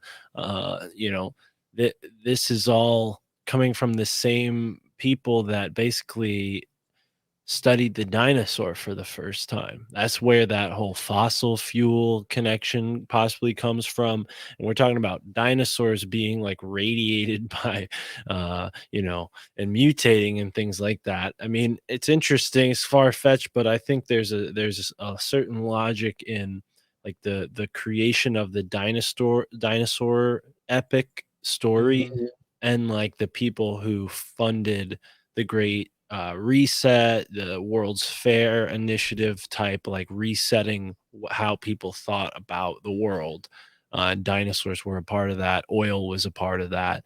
and that's why there's like that link between like fossil fuels and like the dinosaur. You have Sinclair Oil that uses a dinosaur as their logo. Sinclair is a very, very wealthy and connected family going back before the discovery of oil. But yeah, Yale University, it all comes back to them, and they have a triceratops of all creatures, the triceratops, a huge triceratops statue right out front of the Peabody Museum. So, yeah, the guy who basically pushed dinosaurs into the mainstream with paleontology, his name was Othniel Marsh, and he was in this battle with this other paleontologist to see who could come up with the most dinosaurs. So, some people may interpret that as like a scientific challenge where they were honestly trying to find as many species as they could. I tend to think it may have been just like a way of them one-upping each other, and they just played like, put apart here and created all these different dinosaurs out of the same skeleton, even though, they would like maybe move bones around or something to make it look like a different animal, right? I mean, again, it's speculative. I'm speculating, but there's a lot of Christian fundamentalists who call the whole dinosaur thing into question. So it's worth looking into. Not that I'm coming at it from that fundamentalist angle. I do see how dinosaurs contribute to like this narrative that, oh yeah, the God from the Bible isn't real, and whatnot, which I don't know how we got into that from Godzilla, but the whole mutant thing is interesting considering we talked about X-Men. Here's the X-Man. He's back. Sorry, this thing is like flat. It just shut off on me twice. We're on to something, bro. They don't want us to know about where Godzilla came from. Godzilla, where'd you go? What were you about to say? But yeah, they brought him back the Reign of Fire idea that 1,000 years goes by where this beast sleeps and then rises, and there are other titans. It's a titan. And there are other titans like Mothra. Very Lovecraftian. Yeah, exactly. But not necessarily evil. See, Lovecraft always has, not always, but kind of leads towards a negative view. Mothra is not just a negative. My favorite one of Lovecraft is when he was super racist. Where the monster was the black person, like that was like the big reveal. It's like, oh, he's black, boom, and then they. That's kind of my point. Yeah, it's like Freud. There's some issues with Lovecraft. Don't get me wrong. 100%. Yeah, but he latched on to something important, which is that beyond the veil, there's something that's unseeable. It doesn't mean it's ugly. It doesn't have to be. We often assume that. It's important that we warn people because you're kissing the corpse bride beyond the veil. So it's the Zohar. You want to make sure that you're not just going into this expecting it to be perfect. You can't always get what you want, but if you try sometimes, you just might find you what you need, that kind of thing. But yeah, so Godzilla, a lot of these titans, they're trapped for 1,000 years at a time by some sort of a superhuman, whatever Athenian, Hellenistic, transhumanist, superhumanistic character, whichever civilization has, the Jesus of that time or the Hercules or something of that time. Has to trap it, and then eventually it comes back, and that's what Reign of Fire was. Reign of Fire is such a terrible movie, but at the same time, it's not, because it seemed so ridiculous, and now I think the more ridiculous a movie is, the more true it probably is, because they're like, who came up with this? This is such a terrible story.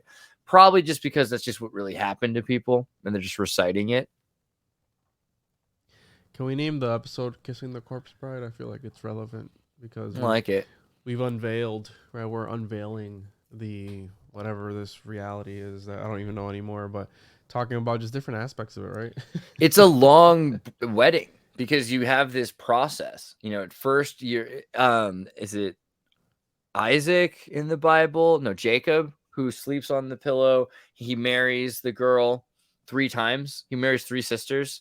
So first he likes this girl. The master says, yeah, you can have my daughter if you work for 3 years. Works for 3 years, goes through the whole wedding. She got the veil on, goes through. Then in the room, they unveil, and he realizes he's just married the ugly daughter. He's like, what? Lame. It was my oldest daughter. She need to get married. How about you work another 3 years and you can have the other daughter? So he works another like 3 years. I think that's how it works. And then he gets the second, which is still not the one he wanted. He's like, "Are you kidding me? I tried to make sure this time, but they did like a whole switcheroo." And he's like, "I can't believe you do. They're just really messing with me." All right, 3 more years. So it's like almost 10 years into this, he finally gets to marry the girl he loved when she was like a teenager, but now she's like 30. You know? So it's like the chemical wedding of Christian Rosencrantz, where he's got to choose, and there's the, the So there's not. Yeah, and so you got 9 years or something you're going through, and you're walking up, right? You're walking up, and you have to, here comes the bride, and you have to stand there, and you have to do all these vows, and the whole time the opponent that you're marrying is veiled. That is your life, right? And you cannot be the husband in that relationship, right? You tend to be really you become the corpse bride because you're the one who's marrying the husband in a relationship where you don't have the understanding of what's going on. It's like, it's a kind of terrible reality, but also it's our choice. It's our choice to choose to become part of it. Well, it's like the whole thing of like you stare into the abyss long enough, the abyss stares back into you type of thing. Is that like you become the monster that you're hunting for? That's another thing that can't be escaped. Think about everyone who's ever tried to stop the conspiracy and stop the elite and how they always become the thing that they hated or something worse. But, you know, Che Guevara or something, it's not a great metaphor, but people that were like, oh, I have to stop the elite. And then they become the dictators. That's what we all do. Or the woke becoming the fascists. It's just, you like have Bernie to stop saying we got to get the millionaires because he's a millionaire now. He's one of them. Yeah. He's one of the elites. Just don't tax people with 2 lake houses, right? That's okay. Yeah, exactly. Wow. Okay. So where do we go from here? Because we talked about magic, influencers, AI, alchemy, homunculus. What are you working on over there, Mark? I just stepped away, so I'm trying to figure out what you guys are talking about. I'm working on a lot. If you're asking me what I've been doing lately, I gave a few tours this week around New Haven, which was cool. Nice. So that's what I've been up to. Yeah, That's legit. What's that called? Psychogeography. There's another one that. So Tortaria. That Tortaria. No, I'll tell you which one I'm talking about right now. Hold on. I'm still hung up on Planet of the Apes. What about Planet of the Apes? I mean, environmental psychology is what I meant. So environmental psychology is branch of psychology that explores the relationship between humans and the external world. No, that's not that one either. Hold on. Still a good term. I like that. That's probably what I'm into about Planet of the Apes. Psychogeography. Yeah, the exploration of urban environments that emphasizes interpersonal connections to places and arbitrary routes. That's legit. Huh. I've been thinking about Planet of the Apes because it came out in 1968, which is the same year that 2001 came out. And the fact that you've got the chimpanzees and they're banging on with the head in front of the monolith. So there's a definite correlation between the two movies. And Charlton Heston, who is Moses in the 10 Commandments, is now with the chimpanzees. And he's letting my people go. Get your hands off me, you damn dirty apes. And his line is, God damn them all to hell. But it's rated G because even though it came out 2 months after the censor board came, he said, no, I'm not cursing. I'm literally just asking God to damn these people to hell for what they did at the end of the movie. I'm like, oh, okay, that's cool. But the whole thing with humanity could lose what makes it essential, what makes it prime, and that we could become animals again if we're not taught, while something else could be uplifted, something else, any other species could start to evolve. And I think this is another unanticipated thing, just beyond like AI and transhumanism. With technology, right now they're able to record pigs and understand what they're saying. What? AI can record it, use a recursive neural net, understand what the different swine calls are and the facial expressions of birds and the chirps and everything else of other animals. And we're at the verge of ambassadorial communication with animals, right? To understand and communicate with them directly. Like that's you always do this, bro. You always throw out some crazy ass thing and then you just like gloss over and you just keep on saying. So hold on, I have to look this up. So you're talking about Planet of the Apes, 1968, right? And a 2001 Space Odyssey, also 1968. They might be in the. I'll send you the link here also to the Pig Calls article. Might be in the same universe. I think they are in the same universe, and they're also the fact that they came out in the same year. They're in the same public audience's subconscious, which is more important, right? They're in a more physically real universe. Oof. Yeah, I like that. I like that a lot. And there's a sequel. There's a number of sequels that people don't think about, but the sequel is Beneath the Planet of the Apes. Beneath the Planet of the Apes? Yeah. The sequel is where they go out to the Forbidden Zone, where they find that humanoid psychics live underground. What? I've never heard of this one, bro. It's freaking nuts. So there's two societies going on, and the apes are dealing with it. And so maybe we don't realize the apes aren't the apex of the earth. Maybe they still are, just the ones that are running the surface that are kind of sheep keeping the regular humans, like the Morlocks and Eloy in the Time Machine. But that more than 11 months old. I'm sorry. Yeah, just continue. Oh yeah. This has gotten so much crazier since here. I mean, they're able to tell pigs where to go, convince them in arguments. I mean, imagine convincing a pig. It's just out of control where we're at with this. Whoa. Okay, so back to this Planet of the Apes.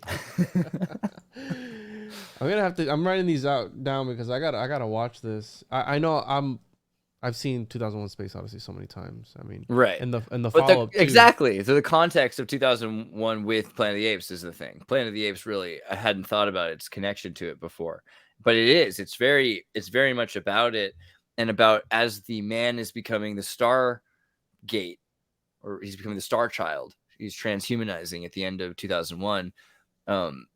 The end of that scene kind of feels like the beginning of Planet of the Apes, where he's put into this holy mountain Jodorowsky like trial, which is this monkey trial, right? And from it he realizes so much, but it's cut off at the end, so that the next movie you find out that there's a deeper Anunnaki or human cannibal civilization that is superior and has learned to not need to speak because they become psychics. So they're so far advanced, but they're probably also evil and cannibalistic. So they just let everyone do what they do on the surface while they control it from under the foundation, which, if that's not literally about Agartha, it's at least metaphorically true about our status quo. But it also might just be true, which is interesting. There might just be underground that there really are this is what mythology tells us. Something survived these resets and might be able to do it while we keep getting sunburnt every time. The guy from Florida talked about Old World Florida, Dr. Narco. No. The cult, the Koreshanity, I believe it was, that he talked about the clamshell earth. Koresh Teed or Koresh Teed? No, is that right? Koresh Teed? Let's see if I can. It's like Cyrus Teed or something like that. Yeah, Koresh. He called himself. Cyrus Teed. Yeah, there we go. He got shocked into believing he was like the reincarnation of Jesus Christ or something. Right. But there's even that starts to make sense. The idea that we're inside out and that this is the surface of the inner crust, and that the hyper resolute density at the center is like a black hole that's holding all the data, sort of similar to how you zoom in on Google Maps. So, I have a book by this guy. He wrote a couple of books, and one of the books they talk about at this compound that they had in Florida, where Henry Ford and Edison and all these guys would go there and meet up. Right. That they were trying to make a homunculus there. Right. And it's in Clear Channel, right, where Scientologists ended up taking over since then. Yes. So it's like hinting at some sort of energetic thing or whatever is going on, pointing exactly at that. So, okay, wow. Yeah, I wonder about Ford and magic a lot, actually, because one of the early mandala effects that's in Illuminatus trilogy is like Fnord, right? So the idea that Fjord, or something that Ford used to be spelled with a J, or in the book it's Fnord with an N, but that's a subgenius kind of joke of it. But some people remember it being spelled with a J, or they remember there being kind of an accent over the O to the R that's kind of gone now or something. And a lot of people feel that in the 60s that there was that change, which is So interesting around the Cuban Missile Crisis, nuclear, and all that other stuff. so the Henry connection to Florida, because Edison and Henry Ford were boys and they were here in Florida. And these dudes were alchemists. All right, they were alchemists. And I say this because Yes. Edison had a whole laboratory which you can go visit in Florida. You can Edison's go visit. made so underplayed because Nikola Tesla, we've actually made it look like we shouldn't even look into Edison. And if you look into his direct energy, direct current and motors and his actual alchemy, it's pretty impressive. He was trying to extend his life. That's the elixir of eternal life. He was trying to find it because he was sickly. Also, Henry came down. Firestone was with them as well. These robber barons were doing this road trip around that. Narco Longo's done a video on that. But I've talked about the Henrys of Florida. There's like, I want to say 13 or 14 Henrys in total. You have Henry Flagler, Henry Ford, Henry B. Plant, Henry... I said Sanford already. Henry Sanford, Henry Titus, Henry Clay. You have all these different Henrys in Florida, and if we about 8 of them. there's like 12 or 13. I have the names written down somewhere. But the idea that Henry means he who rules in a line. Well, what were all these guys? They were robber barons. They were the locomotives. And if you look at the locomotive, it's a sort of alchemical vessels. It transforms coal into power, right? You have the transmutation of one thing into another. And if you look at Florida, what's Florida? Well, people come here to die, so they're being transmutated to the next dimension. Wow, now, it is. Henry, he who rules in a line, can be kind of sort of tied into king, right? A person who rules. Now, and I'm drawing from Seshuri's work, Mark, Handprint of Atlas, he talks about how during Atlantean times, a king was an alchemical catalyst for his people. Quite literally, like his body, like he would power his people. So it makes sense that the last frontier is Florida, right? And all these Henrys are coming here and they're literally seeding the state into like this sort of almost New Atlantis type of feel to it, right? Like this John D. Rockefeller was Henry Flagler was John D. Rockefeller's right-hand man. He was like boys with him as well. So you have all these John D, right? I always say that, people are like, "Oh, what the fuck does it matter?" Oh, John D. So you have the body of the king serves as this alchemical catalyst for the people. Well, if you think about all these boxes in these pyramids and how they would probably lay in there and give up their body, like the Vimanas were powered by the chakras of whoever was powering it. So the whole Henry enigma to that, it was like, a homage to the Atlantean kings that would power their people. And here we have Edison trying to find the elixir of life. You have the fountain of youth. They're buying all these springs around Florida and all these things. People have talked about this before, but these dudes were 100% alchemists. Firestone was trying to grow rubber trees here in Florida. They had implanted all these trees from around the world, trying to do what? Trying to do something. I mean, they're doing something At Ponce de Leon's spot for the Fountain of Eternal Youth, right? Trying to find the eternal youth. This is where Xirtus. Yeah. Hear me out. This is gonna sound crazy, and Mark's gonna roll his eyes and he's gonna be like, "What is he?" I think that check it out. Hear me out. I think Ponce de Leon was a homunculus. Why do I say this? What fucking evidence do you have, Juan? Well, if we want to follow alternative history, there's the lure that Christopher Columbus, or Cristobal Columbus, was actually Count of Saint Germain, Mark. And we know that Juan Ponce de Leon and John Dee both met Cristobal Columbus. So how tall was Juan Ponce de Leon? Oh, he was like 5 feet. Okay. They don't know exactly when he was born. Okay. And also, what's part of the homunculus lore? Well, finding treasures. And what was he trying to find? The Fountain of Youth was a treasure, a relic of some sort, this weird mystical thing. And also, Juan Ponce de Leon, the Pounce of the Lion. I mean, that's an alchemical, right? The lion, the green lion eating the sun. If that's not alchemical, then I don't know what is. So I think that he was some sort of either homunculus. And if you look at David Miscavige, whatever his name is, the dude's 5'3", bro. Right. Look at Tom Cruise is super short. Kevin Hart is super short. I think that we are being run in this world by homunculus. There, I said it. David Miscavige. I'm just gonna stand over here just so don't get me in trouble. Sorry, Oh David. man, no, I was No, I'm just listening to kidding. the last podcast on the left, and they were talking about Scientology. So I mean, here's my thought on Ponce de Leon. Did you see the new Jungle Cruise movie? Disney's Jungle Cruise no, I movie? didn't. So Dwayne Johnson, The Rock, stars as the homunculus then, by all accounts. The deal is he's this Jungle Cruise guide, and he takes you to find the, like, is it the Scold City or the Fountain of Youth or this chalice? Is it the, I forget. But once he's down there, you find out he's actually been there for 500 years. He came from Portugal or Spain or something as a Don't ruin the explorer. movie for us, Xirtus. Ugh. Exploitation of spoilers. I'm sorry. Spoiler alert. You'll have to put that there. Spoiler alert. Corpse Bride. That's wrong movie. But this is the Joaquin? What? this is the thing. It's actually based on some real people, and I think there's actually some truth to this idea that somebody gets to this immortal place, they become immortal, they don't want to be immortal, and they try to die until someone else can take away the curse from them.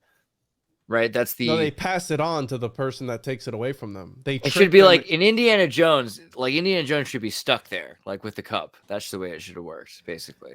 Yeah, he passes it on to the next person that helps them get rid of it. So it's like, here, you take this curse, and I'm out. But you're the genie also, now. part of alchemy is when you create the magnum opus, you are able to live forever. You're able to step outside of space and time. So it's like the light from this thing happening transforms your DNA. You turn to a what Jay Widener calls a homo luminous. So like this next evolutionary step of mankind that they're trying to stop us from. I mean, that makes a lot of sense with the Veda, right? Like the gods have these homunculus, which are the populations that then when they die, their whole soul and collective experiences go back to the top experience, which is why also it doesn't matter if you remember anything because you're just a vessel for the experiences for the main process. Damn. We are all homunculus. Bro, I think that's going to be the title of the episode. We are all... Now I saw Mark smirk. There is Mark smirk. There it was. Oh, I had to sneeze. That wasn't... He's like, not me. I'm not a homunculus. No, he's a Nephilim. He's like 13 foot tall. You have red hair too, Mark? All right, yeah, dude, you're... Hold on. I'm going to hit the button, dude. Illuminati confirmed. What the fuck? I have a red beard, not hair. I have little red hairs too. So what I was gonna pull up the video of me in Old World, Florida, at the Flagler Mansion that we took.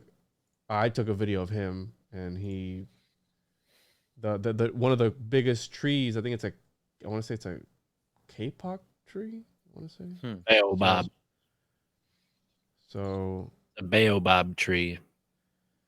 So it's a giant kapok. Yeah, kapok tree next to the Whitehall. So here I am recording with Kapok tree. I saw a different post about baobab trees, which are from Africa, and mysteriously there are a few of them in Florida that are really old. So they wonder how they got there. This is the oldest house in Florida, I think it was, or something like that, or in this county, or in Palm Beach, maybe. Could be wrong on that. How old?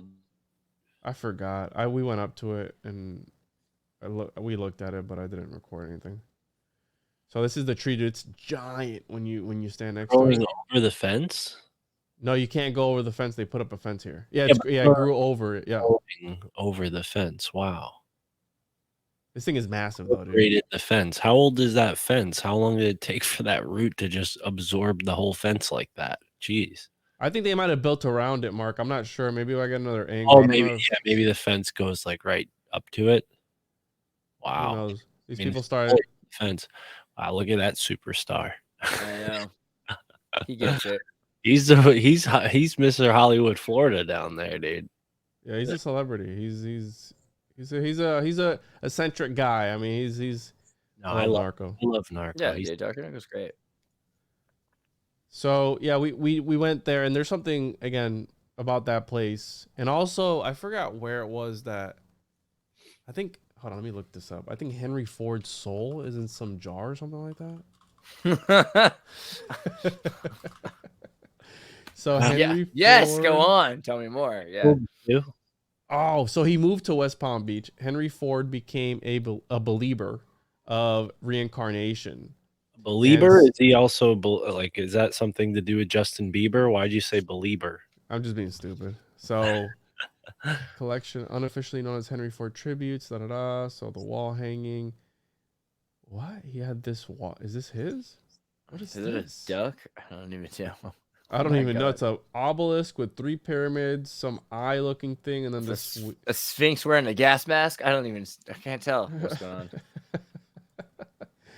So I could have swore I read somewhere where they have his soul in a little jar somewhere in Florida where he died. But I'll have to look into that. Is that like a colloquialism for flatulence, or are we talking like his geist from some sort of alchemical ritual? Who knows? I mean, I think that these dudes were able to tap into some sort of reincarnation. So he did. That's the an thing; they were so interview. into magic, you know. So he did an interview. So and I can't. This is not a Wikipedia, but an interview appeared in San Francisco Examiner 26 in 1928. It says, I adopted the theory of reincarnation when I was 26. Religion offered nothing to the point. Even work could not give me complete satisfaction. Work is futile. We cannot utilize the experience we collect in one life in the next. When I discovered reincarnation, it was as if I found universal plan. I realized that there was a chance to work out my ideas. Time was no longer limited. Yikes, that sounds really weird. I was no longer a slave to the hands of the clock. Genius Why? is experience. What? I mean, dude, Well, these. read this with some gusto. There's people listening. Second of all, what's wrong with that? A man comes to the conclusion that his life is not as futile as he may have thought because of the world one we of live in. one of the most wealthiest people. They're probably hiding some sort of secret from the masses. I mean, Yeah, these some dudes- skeleton key thing where they can body leap generation after what next, right? I guess in context of who Ford is, it's not exactly. The fact that he starts by saying work is, or he doesn't start, but he brings up work as the main reason. It seems to me that he believes in this because he's discovered some sort of mechanism for producing the next altered carbon. So being John Malkovich, right? Yeah, genius is experience. Some seem to think that it is a gift or talent, but it is the fruit of long experience in many lives. Some are older souls than others, and so they know more. The discovery of reincarnation put my mind at ease. If you preserve a record of this conversation, write it so that it puts men's minds at ease. I would like to communicate to others the calmness that the long view of life gives us. Interesting. Yeah, that's just like he discovered Buddhism, you know, like I feel like that's pretty zen for someone like Ford to come to the conclusion. Obviously, he probably didn't implement that much. I heard he created some kind of slave colony in South America. You ever heard of Fordlandia? Right. No, I've never heard of that. Yeah. He was trying to get in on the Banana Republic experience, but he also was doing that kind of an Orwellian, Robert Owenism. He was trying to do a social corporate state where everyone was taken care of and they didn't need to own anything because if they owned things, they'd spend it on alcohol probably anyway. And he didn't trust people to make their own decisions. He's like, if they could make their own decisions, they should be out making their own decisions. Maybe the first time around as a human or something, they need to be controlled by me. And that's kind of what a lot of these social dictators do. Yeah, I'm just thinking about it. I mean, again, this dude was, I don't know, man. Does this look like a face to you of a lizard person? Definitely. But also the idea that the world changed around him. Have you ever seen his car, the Etzel? I think I have. So the idea that he had built this giant empire and then somehow in the 60s he'd upset enough people that maybe there's a space-time war that excludes or includes him. That things have changed. and that's why the Mandela effect with the Ford Fjord logo is one of the first Mandela effects of the 60s and 70s when they built their first linear accelerators in the United States in order to shift things. So I feel like he might have gotten the short end of a stick, for that reason. And he does get a lot of criticism from the elite. The elite seem to take all of his ideas, use everything he says, and then sort of, lambast him for being terrible. $800 or $900 was the first. The car came as a 2-seater runabout for $800 and $900. Oh, the $900 4-seater. Right. I mean, these were originally he bought factories to produce, built the paint, get the rubber, produce all the things themselves, so they would all have one possible black. He wanted the entire world to drive a black Model T, not to paint it different colors, just have all black Model Ts. Uniformity, and then the iPhone is like that, right? Uniformity. Yeah. Well, boys, we're almost at the 2-hour mark, I think. You guys want to... Any concluding thoughts, Xirtus or Mark, you guys want to throw in there while we wrap this up? Are we making each other into homunculi by impacting the universe with our culture?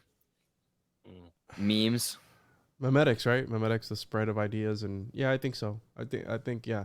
I consider myself an alchemist. We're transmuting the ideas of people real time, and people are having connections. I mean, you made me have connections on there that I wouldn't have otherwise had if it wasn't for this conversation, which is the fun part about podcasting and the curse, right? Also the curse, because you want to keep looking for more and keep going down these rabbit holes. So culture is an egregore, so yeah, I guess memes are like its little tulpas moving around, affecting people in different ways with lives of their own. Hopefully the podcast helps people overstand these things, not understand or be like, succumb to these things. Like, that's the goal of talking about this stuff. I've at least learned a ton from Xirtus. Juan, sorry I can't say the same, you've taught me some, but compared to so sassy. Compared to Xirtus, he is just like the supercomputer. So, but no, I'm just joking with you. I think really I enjoy, I mean, I didn't talk much this episode, but I enjoy thinking about these ideas. I know you said like, oh, sometimes the pessimism can lead to cynicism. And I've been there before. And ever since I started podcasting, you'd think like the last 3 or 4 years would be a time when people could get real cynical. But I think I've warmed up. I think I have more hope than ever. So although the world seems to be crumbling around us, I think we could use our powers combine, and that whole thing. I'm more and more interested in the alchemy of conversation. I spent the last few weeks not doing shows and kind of like researching inward, going like outside. It's been a while since I've been outside. It's negative 20 degrees in Minnesota. So back in California, you can go outside. So the more that I spend time thinking about how communication should work and how we can take up these subjects, put them into a certain sort of formula of conversation that allows for each one of us to catalyze new ideas. That seems interesting the same way music is. And I want to develop that more. I think that that's a format that's not just fun to see. It's also really useful for producing like a think tank. And I think that's something that people notice. That's why people watch these kinds of shows. So I'm more and more excited by podcasting because it feels productive. But it's not the podcasting. It's just literally we're having these conversations and we're sharing them with 1,000 people or thousands of people. Millions of people. Millions. Dude, it's going to be with everybody on the earth. We're going to get there. Yeah, let's plug our stuff. You can find me at the Juan on Juan podcast, at the Juan on Juan podcast. I know, Mark, you said I say it too fast. The Juan on Juan podcast.com. All major social media platforms. Mark, Xirtus, take it away. My family, somecrazy.com. That's where you can find everything. Make sure you're subscribed. on the RSS feeds. And if you're listening to this on my feed, support Xirtus. Xirtus, where could they find you? Andreas, www.andreas.me or Xirtus.com. But Andreas Xirtus on Twitter, Andreas Xirtus on YouTube. Like and subscribe and click notifications. And I'll be making videos every day starting again Monday. So we'll get back to what we do. Amazing. Thanks for watching this show, and thanks for being here with our friends. And join the Discord at tartarynova.com. That way you can also get some of their videos, because Juan and Mark's videos automatically just poof, they boost directly to the Discord, so you can get them whenever they come out. Oh, really? That's cool. Yeah, got robots. It's great. That's dope. Thank you so much. Well, thank you, gentlemen, for being here. This was fun. We'll have to do it again very soon. And as always, everyone, see you on the other side. Hello to Mark's people. Hello to Xirtus people. And catch you guys. Hasta la vista, baby.